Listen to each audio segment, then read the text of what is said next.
থাকে তার এই ধারাবাহিকতায় এক আপু এসেছে আমাদের ক্যামেরার সামনে তার জীবনের গল্প বলতে। আসলে মানুষের জীবনের গল্প থাকে, তো আমরা শুনবো এবং আপনাদেরকে শোনাবো। কথা না বেরিয়ে সরাসরি আপুর কাছে চলে যায়। আপু আসসালামু আলাইকুম। ওয়ালাইকুম আসসালাম। আপু কেমন আছেন? আলহামদুলিল্লাহ ভালো। আপনি? আলহামদুলিল্লাহ আপু ভালো আছে। আপু আপনার নাম কি? মাহি আক্তার। মাহি আক্তার। মাহি আক্তার আপু দেশের বাড়ি কোথায়? কুমিল্লা 14 গ্রাম। কুমিল্লা 14 গ্রাম। মাহি আপু আপনার বয়স কত? আর কিছুদিনের মধ্যে 22 পড়বে। কিছুদিনের মধ্যে 22 পড়বে। জি।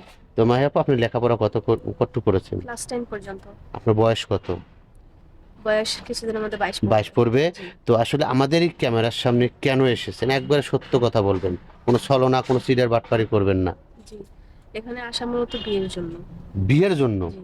কেন আপনার কি এলাকায় কি ছেলে নাই? সব কি ছেলে আমাদের এখানে আসলেই বিয়ে হবে, এটা কোথা থেকে জানতে পারলেন? না আসলে ছেলে তো সব জায়গাতেই আছে, তাই না? কিন্তু তাদেরও তো একটা চাওয়া পাওয়া আছে। জি। তো ওইগুলো তো আমার পক্ষে দেওয়া সম্ভব না। কেন আপনার কি ফ্যামিলিতে কেউ নেই? না, আমার আম্মু আব্বু মারা গেছে 2 বছর আগে অ্যাক্সিডেন্টে। ভাই বোন কেউ নেই, আমি একাই। আপনি একাই? জি। তো বড় হয়েছেন কোথায়? আন্টির কাছে ছিলাম, মানে আমার আম্মু সৎ বোনের কাছে ছিলাম। ও আচ্ছা। ওনারা কি এখন আপনাকে বিয়ে শাদী দিতে চাবে না? না, ওনারা তো আমার দায়িত্বই নিতে চায় না, তো বিয়ে শাদী তো অনেক দূরের কথা। দায়িত্ব নিতে চায় না। আচ্ছা যাই হোক, মাহি আপু আপনার বয়স বলছেন 22 বছর।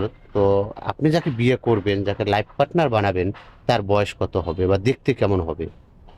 দেখতে শুনতে যেমনই হোক না কেন, মানুষের তো উপরটা দিয়ে বিবেচনা করা ঠিক না। মনটা যদি ভালো হয় তাকে নিয়ে কিন্তু সারা জীবন পথ চলা যায়। আর বয়সের কথা বলতে গেলে বয়স বেশি হলেও কোনো সমস্যা নেই, কারণ বয়স্ক মানুষেরাই কিন্তু মানে আমাদের মতো মানুষের কষ্টটা বুঝবে, আমাদের বোঝার চেষ্টা করবে। তারা সংসার কি জিনিস জি বুঝবে। হ্যাঁ। আচ্ছা কোনো আমরা তো এই ভিডিও পাবলিক করবো তাই না? জি। দেশ ও প্রবাস থেকে অনেক ভাই দেখবে।